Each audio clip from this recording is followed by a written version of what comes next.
Good morning students. Remaining part of chapter 3 अतीत के दबे पाँव, जिसके राइटर हैं ओम तानवी। गढ़ की चार दीवारी के बाहर नीचा नगर था। खुदाई की प्रक्रिया में टीलों का आकार घट गया था। पूरब की बस्ती रईसों की बस्ती है। इसमें बड़े घर, चौड़ी सड़कें और ज़्यादा कुएं थे। मोहनजोदड़ो के सभी खंडेरों की खुदाई करने वाले पुरातत्ववेत्ताओं का संक्षिप्त नाम डीके रचा गया है। डीके क्षेत्र दोनों बस्तियों में सबसे महत्वपूर्ण है। शहर की मुख्य सड़क यहीं पर है। यह बहुत लंबी सड़क है तथा 33 फुट चौड़ी है। इस पर एक साथ 2 बैलगाड़ियाँ आ जा सकती थीं। यह सड़क बाजार तक पहुँचती थी। इस सड़क के दोनों ओर घर हैं। सड़क की तरफ कोई दरवाज़ा नहीं है। कार्बूजिए ने भी चंडीगढ़ में इस शैली का प्रयोग किया था। सड़क के दोनों तरफ ढकी हुई नालियाँ थीं। हर घर में एक स्नान घर है और नालियाँ घर का पानी हौदी तक लाती हैं तथा फिर वे नालियों के जाल में जुड़ जाती हैं। ज़्यादातर नालियाँ ढकी हुई हैं। बस्ती के भीतर सड़कें हैं जो 9 से 12 फुट तक चौड़ी हैं। कैसी हैं? 9 से 12 फुट तक चौड़ी हैं। बस्ती के कुएं पक्की हुई एक ही आकार की ईंटों से बने हैं। यहाँ लगभग 700 कुएं पाए गए हैं। इसे जल संस्कृति भी कहा जा सकता है। डीके जी हल्के के घरों की दीवारें ऊंची और मोटी हैं। यहाँ शायद 2 मंजिले मकान भी होंगे। सभी पक्की ईंटों से बने थे। यहाँ ईंटें भी एक ही आकार की 1, 2 और 4 के अनुपात की हैं। यहाँ घरों में केवल प्रवेश द्वार है, खिड़कियाँ नहीं हैं। बड़े घरों में भीतर आंगन के चारों तरफ बने कमरों में खिड़कियां हैं। घर छोटे बड़े हैं। सभी घर एक कतार में बने हैं तथा अधिकतर का आकार 30 गुणा 30 फुट का है। कुछ इनमें काफ़ी बड़े भी हैं। सबकी वास्तु शैली भी एक जैसी लगती है। डीके बी और सी हल्के से एक घर में दाढ़ी वाले याजक नरेश की मूर्ति मिली है। H4 हल्के के बड़े घर में कुछ कंकाल मिले हैं। प्रसिद्ध नर्तकी शिल्प भी इसी हल्के के छोटे घर से मिली है। यहीं पर एक बड़ा घर है जिसे उपासना केंद्र समझा जाता है। गढ़ी के पीछे BS हिस्से में रंगरेज का कारखाना है, जहाँ ज़मीन में ईंटों के गोल गट्ठे उभरे हुए हैं। यहाँ 2 कतारों में 16 छोटे 1 मंजिला मकान हैं। सब में 2-2 कमरे हैं। ये कर्मचारियों या कामगारों के घर रहे होंगे। मोहनजोदड़ो में कुओं को छोड़कर अन्य सभी वस्तुएं चौकोर या आयताकार हैं। लेखक बड़े घरों में भी छोटे कमरे देखकर हैरान है। इसका कारण आबादी बढ़ना या निचली मंजिल पर नौकरों के लिए निवास हो सकता है। सीढ़ियाँ शायद लकड़ी की रही होंगी।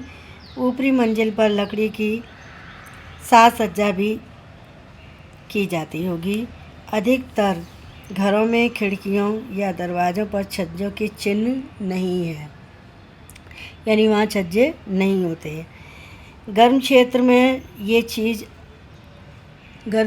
ये चीज़ें आम होती हैं।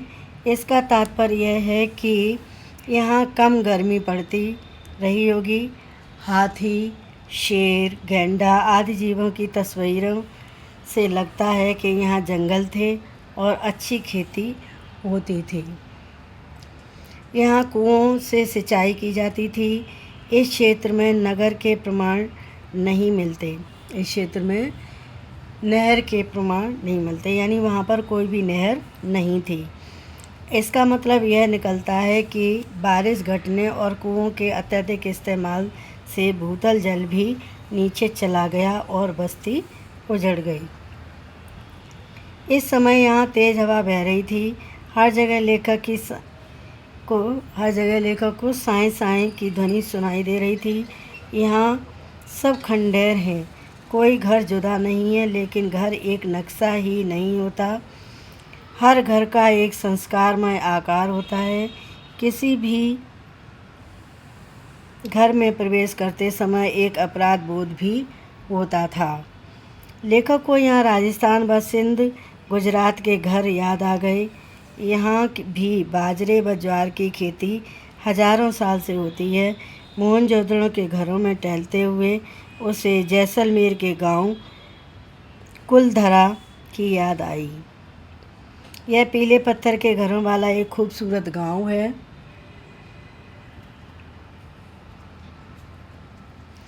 यहाँ घर है परंतु लोग नहीं हैं। 150 साल पहले राजा से तकरार और स्वाभिमान गांव का हर सदस्य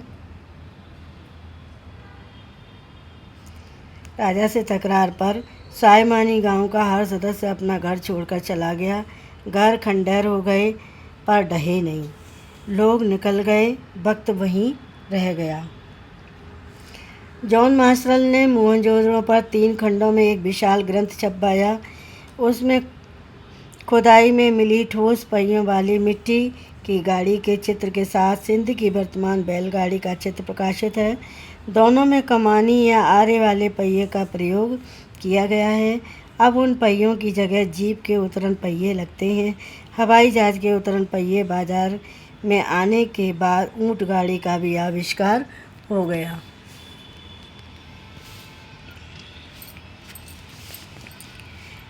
मेजबान ने अजायबघर के बारे में बताया। यह अजायबघर छोटा है और सामान भी ज़्यादा नहीं है। अधिकतर चीज़ें कराची, लाहौर, दिल्ली और लंदन की हैं। मोहनजोदड़ो से ही 50,000 से ज़्यादा चीज़ें मिली हैं। यहाँ पर काला पड़ गया गेहूँ, तांबे व कांसे के बर्तन, मुहरें, वाद्य, चाक पर बने विशाल मृदु भांड, चौपड़ की गोटियाँ, दिए, माप तौल पत्थर, तांबे का आईना, मिट्टी की बैलगाड़ी, 2 पाटन वाली चक्की, कंघी, पत्थर के औजार, सोने के गहने आदि भी थे। इस अजायब घर में औजार तो हैं परंतु हथियार नहीं हैं।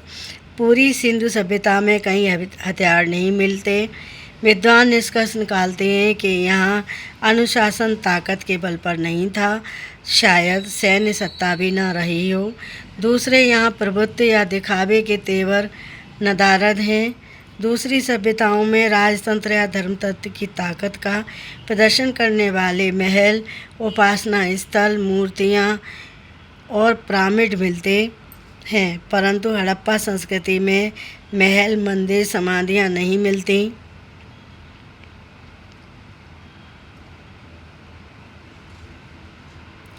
दूसरी सभ्यताओं में राजतंत्र या धर्मतंत्र की ताकत का प्रदर्शन करने वाले महल, उपासना स्थल, मूर्तियाँ और पिरामिड मिलते हैं, परंतु हड़प्पा संस्कृति में महल, मंदिर, समाधियाँ नहीं मिलती। यहाँ के मूर्ति शिल्प व औजार भी छोटे हैं। मुकुट व नावें भी छोटी थीं। शायद यह लो प्रोफाइल सभ्यता थी। मोहनजोदड़ो साधन व व्यवस्थाओं के अनुसार भी सबसे प्रसिद्ध और समृद्ध है, परंतु यहाँ आडंबर नहीं है। दूसरे, यहाँ की लिपि को अभी तक पढ़ा नहीं जा सका है, अतः अनेक रहस्य अभी तक सामने नहीं आए हैं। सिंधु घाटी के लोग कलाप्रिय थे। उनकी यह कलाप्रियता वास्तुकला, धातु व पत्थर की मूर्तियाँ, मृदु भांड, उन पर चित्रित मनुष्य, वनस्पति, पशु पक्षियों की छवियाँ, सुनिर्मित मोहरें, उन पर उकेरी गई आकृतियाँ, खिलौने सुघड़ अक्षरों से सिद्ध होती हैं। सिंधु घाटी सभ्यता की खूबी उसका सौंदर्य बोध है, जो राजपोषित या धर्म पोषित न होकर समाज पोषित था। अजायब घर में तांबे व कांसे की सुइयाँ मिली हैं। काशीनाथ दीक्षित को सोने की 3 सुइयां मिली हैं। शायद ये कसीदेकारी के काम आती रही होंगी। नरेश के बदन पर आकर्षक गुलाकारी वाला दुशाला भी है। आज छापे वाला कपड़ा अजरक सिंध की खास पहचान है। यहाँ हाथी दांत व तांबे के सुए भी मिले हैं जो शायद दरियाँ बनाने के काम आते होंगे या आते थे। अब मोहनजोदड़ो में खुदाई बंद कर दी गई है क्योंकि सिंधु के पानी के रिसाव से क्षार और दलदल की समस्या पैदा हो गई है। अब इन खंडहरों को बचाकर रखना ही बड़ा चुनौती है। तो ये सारांश कंप्लीट हो गया। अब चैप्टर में आए टफ वर्ड्स के बारे में बताते हैं। तो इसमें टफ वर्ड्स आया है परिपक्व दौर यानी समृद्धि काल। परवर्ती शब्द का अर्थ है बाद के काल का। चित्रित भांडे ऐसे बर्तन जिन पर चित्र बंधे हुए हैं। और दूसरा है इसमें इल्हाम का मतलब होता है ईश्वरीय प्रेरणा। और नेक्स्ट वर्ड है सर्पिल यानी सांप की तरह टेढ़ा मेढ़ा। और एक टफ वर्ड्स है नागर यानी नगरीय गुणों से युक्त सभ्यता। लैंडस्केप यानी भू दृश्य, ये तो आप जानते ही होंगे। लेकिन एक अनुष्ठानिक शब्द आया है, इसका मतलब है पर्व। ज्ञानशाला यानी विद्यालय। वास्तु कौशल यानी भवन निर्माण की चतुराई। अगला टफ वर्ड आया है इसमें कमोबेश का मतलब होता है थोड़ी बहुत। नेक्स्ट वर्ड है धूसर यानी धूल के रंग के। और नेक्स्ट वर्ड आया टफ जो आप नहीं जानते जग जाहिर यानी सभी के द्वारा जाना हुआ। और नेक्स्ट वर्ड है बाशिंदे यानी निवासी। याजक नरेश यानी यज्ञकर्ता राजा। और अगला है इजहार का मतलब तो आता ही होगा प्रकट। और विशद यानी विशाल। और नेक्स्ट वर्ड आया टफ मृद भांड यानी मिट्टी के बर्तन। गुलकारी शब्द का अर्थ है कपड़ों पर चित्र अंकित करने की कला। और क्षार मतलब नमक। तो ये चैप्टर कंप्लीट हो गया है। इसमें पाठ्य पुस्तक से हल प्रश्न आपको कॉपी में करने हैं और कुछ प्रश्न हम दे रहे हैं जो बहुत ही ज़्यादा इम्पोर्टेंट है, जो सीबीएसई बोर्ड में आए हैं।